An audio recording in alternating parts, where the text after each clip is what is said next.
Good morning. कैसे हैं आप लोग? अच्छे ही होंगे। चलिए शुरू करते हैं। पिछले वीडियो में हमने कवर किया था, इसमें हम लोग क्या पढ़ रहे हैं? अंतःस्रावी ग्रंथियाँ पढ़ रहे हैं ना, याद है आपको?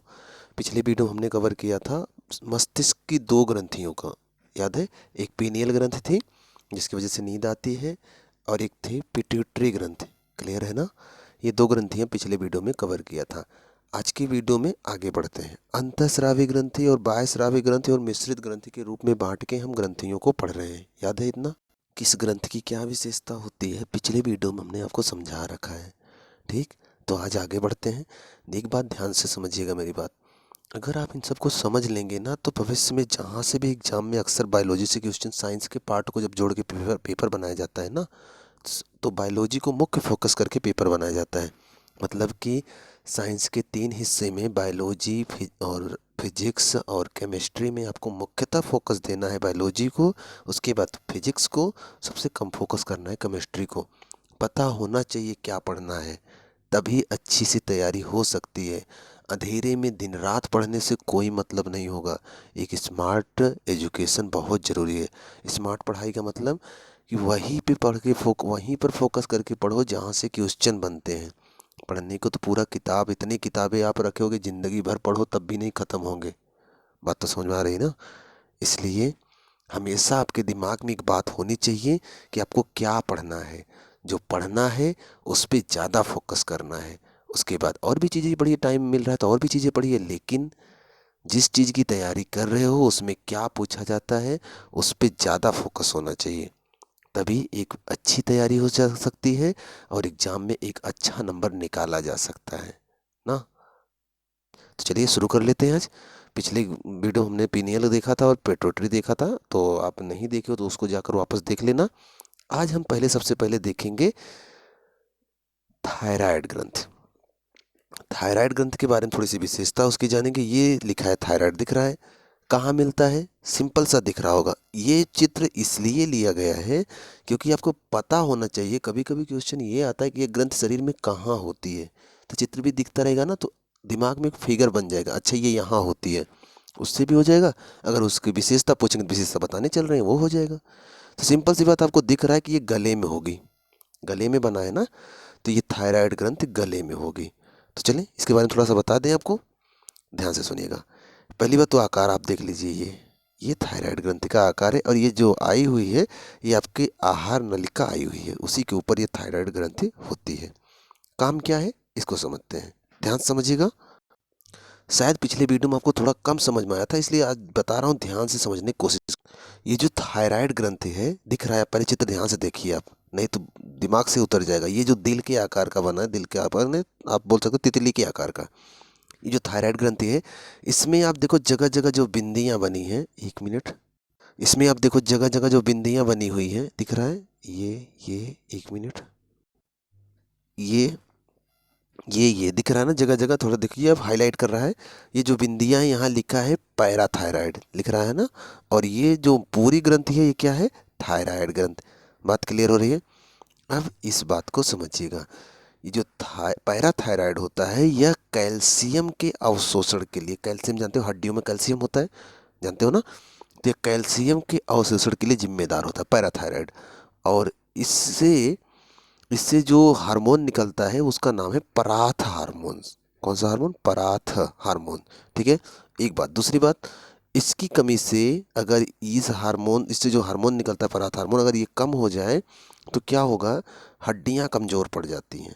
क्यों? क्योंकि हड्डियों में कैल्शियम होता है, और कैल्शियम का अगर अवशोषण ढंग से नहीं हो पा रहा है तो सिंपल सी बात है, हड्डियां कमज़ोर हो जाती हैं। और जिसको कौन सा रोग बोलते हैं? बोलते हैं ऑस्टियो, एक मिनट, ऑस्टियोमेलेसिया। ऑस्टियोमेलेसिया रोग बोलते हैं, ऑस्टियोमेलेसिया, बार बार बोल रहा हूँ, ध्यान सुनिएगा। पैराथायरॉयड थायराइड ग्रंथि के पास ही है, उसी में लगा हुआ है, और ये क्या करता है? शरीर में कैल्शियम, जैसे आप कुछ खाते हो तो उसमें कैल्शियम जो होता है उसके अवशोषण के लिए जिम्मेदार है, मतलब ये उसको अवशोषित करने का काम करता है, और इससे निकलता है पराथ हार्मोन। और जानते हो, अगर ये हार्मोन कम निकला तो क्या होगा? कैल्शियम का अवशोषण ढंग से नहीं किया जाएगा, और अगर बॉडी में कैल्शियम आया है और उसका अवशोषण ढंग से नहीं हो रहा है तो क्या करेगा? शरीर में कैल्शियम की कमी होने लगेगी, जिससे हड्डियां कमज़ोर होने लगेंगी, और हड्डियां कमज़ोर होंगी तो उस हड्डी कमज़ोर होने वाले रोग को क्या बोलेंगे? ऑस्टियोमेलेसिया। ऑस्टियोमेलेसिया। बात क्लियर हो रही है? सारी चीज़ें मैं लिख नहीं रहा हूँ, इसलिए बार बार बोल रहा हूँ, ध्यान समझिएगा। इसके अलावा अगर बच्चों में या फिर बड़ों में भी, खासकर बच्चों में, अगर शुरू से ही अगर ये हार्मोन्स कम बन रहे हैं तो क्या होता है, हड्डियाँ उसमें भी कमज़ोर होती हैं, और उस रोग को बोलते हैं रिकेट्स। विटामिन सुने हो आप? कौन सा विटामिन है उसकी वजह से रिकेट्स रोग होता है? कमेंट बॉक्स में बताइएगा किस विटामिन कमी से रिकेट्स रोग हो जाता है। तो पैराथायराइड का काम क्लियर है, गले में ही मिलेगा पैराथायराइड। ठीक है, आगे बढ़ते हैं। थायराइड ग्रंथि देखते हैं, यही गले में वो भी है थायराइड ग्रंथि। अब एक बात समझिएगा, थायराइड ग्रंथि यह भी गले में ही पाई जाती है, और यह वृद्धि एवं वृद्धि के लिए भी जिम्मेदार होती है।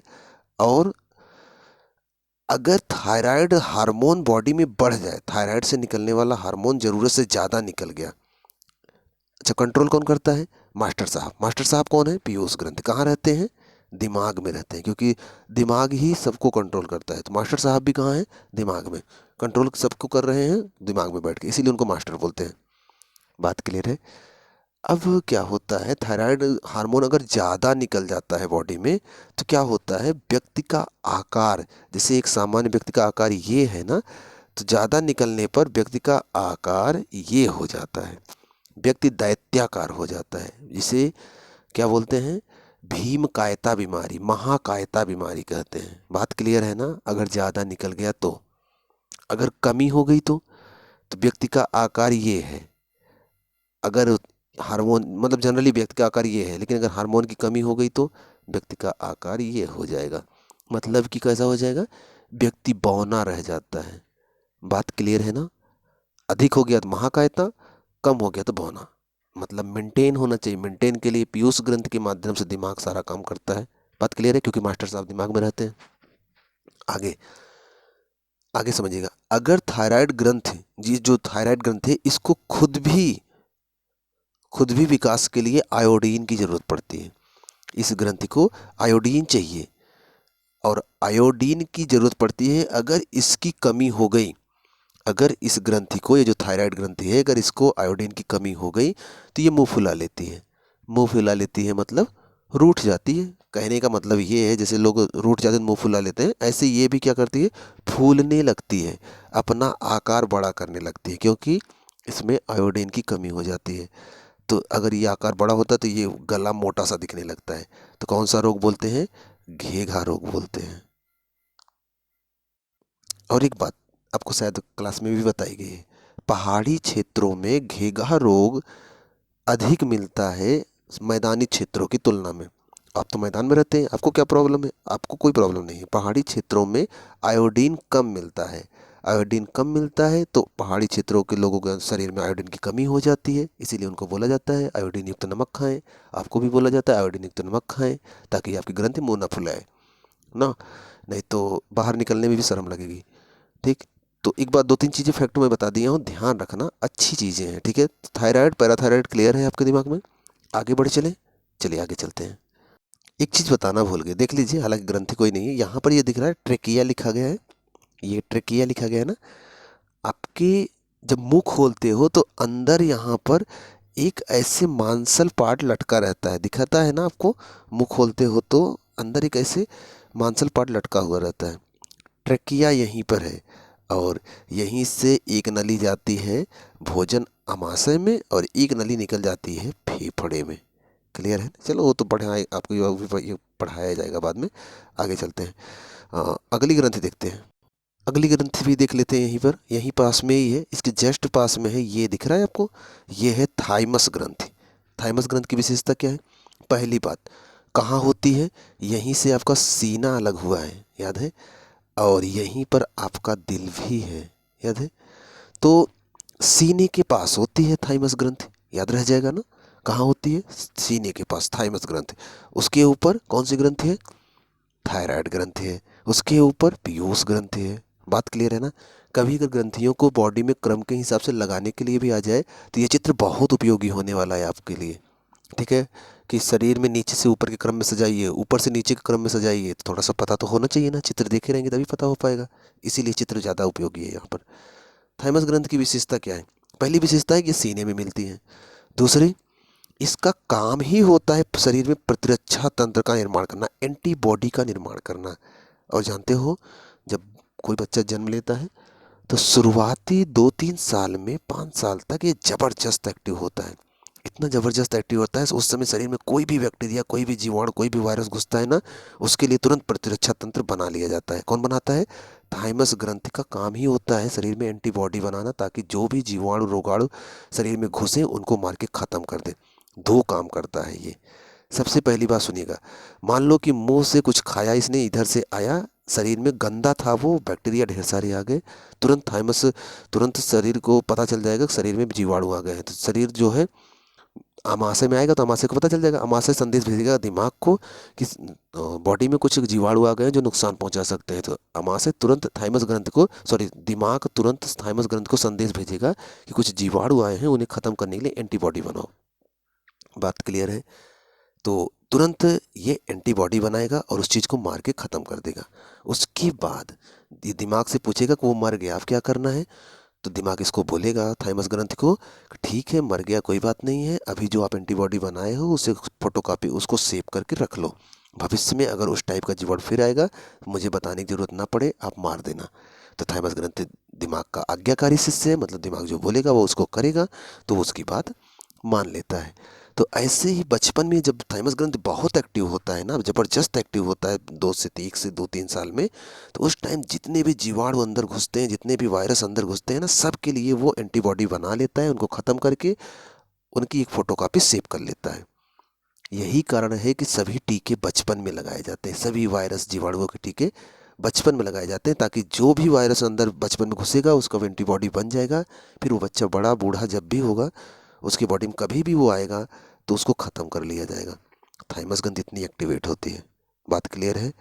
दूसरी बात, लेकिन जैसे जैसे बच्चा बड़ा होने लगता है, जवान होने लगता है, जैसे जैसे बॉडी में सेक्स हार्मोन्स बढ़ने लगते हैं, जब सेक्स हार्मोन बढ़ने लगते हैं, कोई आएगा तो किसी को अच्छा लगता है, किसी को बुरा लगता है। थाइमस ग्रंथि को शायद बुरा लग जाता है। तो जैसे जैसे बॉडी में सेक्स हार्मोन का विकास होने लगता है, थाइमस ग्रंथि अपने काम को कम करना कर देती है, और धीरे धीरे 12, 13, 14 साल तक होते होते इसका, क्योंकि 11, 12 साल से सेक्स हार्मोन एकदम एक्टिव हो जाता है, बच्चे लड़कों में बाप बनने की और लड़कियों में माँ बनने की क्षमता विकसित हो जाती है। तो क्या होता है, थाइमस ग्रंथि अपने काम को स्लो कर देती है, बहुत स्लो हो जाती है। ठीक है? तो मतलब हम ये बोल सकते हैं कि शुरू में ज़्यादा एक्टिव होती है, बाद में कमज़ोर हो जाती है। अगर कभी क्वेश्चन आए कि शुरू में वो कौन सी ग्रंथि है 2-3 साल की, 1-2 साल की उम्र में बहुत एक्टिव होती है, लेकिन उम्र बढ़ते बढ़ते वो कमज़ोर होकर ख़त्म हो जाती है, थाइमस ग्रंथि हो जाएगा क्वेश्चन, कोई प्रॉब्लम नहीं है। इसका काम क्या होता है? एंटीबॉडी बनाना। बात क्लियर है? तो सेक्स हार्मोन जब बनने लगता है तो ये कमज़ोर हो जाती है। बात थाइमस ग्रंथि का क्लियर है? और एक बात सुन लीजिएगा, इसके द्वारा जो हार्मोन्स निकलते हैं वो लिम्फोसाइट, हार्मोन लिम्फोसाइट को, जीवाणुओं को, इसके द्वारा जो निकलते हैं हार्मोन ना, वो जीवाणुओं को नष्ट करने के लिए, लिम्फोसाइट एक प्रकार का रक्त का कण है, वो क्या करता है? जीवाणुओं को मारने में मदद करता है। तो ये रहा थाइमस ग्रंथि। आशा करते हैं कि थाइमस ग्रंथि भी आपको अच्छे से समझ में आएगा। थाइमस ग्रंथि हुआ और अग्नाशय हुआ। देखो, बहुत जल्दी जल्दी बताने के लिए तो आपकी किताब में लिखा पड़ा है, आप जल्दी में पढ़ भी लो, किताब से ही कोई प्रॉब्लम नहीं है ना। अगर चीज़ें समझ के आराम से समझी जाए, ज़्यादा दिन तक दिमाग में स्टोर रहती हैं, इसीलिए एक एक 2-2 ग्रंथियाँ डिटेल में मैं करवा रहा हूँ। ठीक है? आज की वीडियो में बस यही 2 ग्रंथि, अगले वीडियो में कोई 2-3 ग्रंथियाँ, या फिर हो सकता है सभी को कंप्लीट करवा दूँ मैं। वीडियो कैसा लगा ज़रूर बताइएगा, समझ में आया कि नहीं ये बताइएगा। एक क्वेश्चन पूछे थे उसका आंसर बताना है, और अगर पहली बार आए तो ज़रूर सब्सक्राइब कर लीजिएगा। मिलते हैं नेक्स्ट वीडियो में, तब तक आप पढ़ते रहें।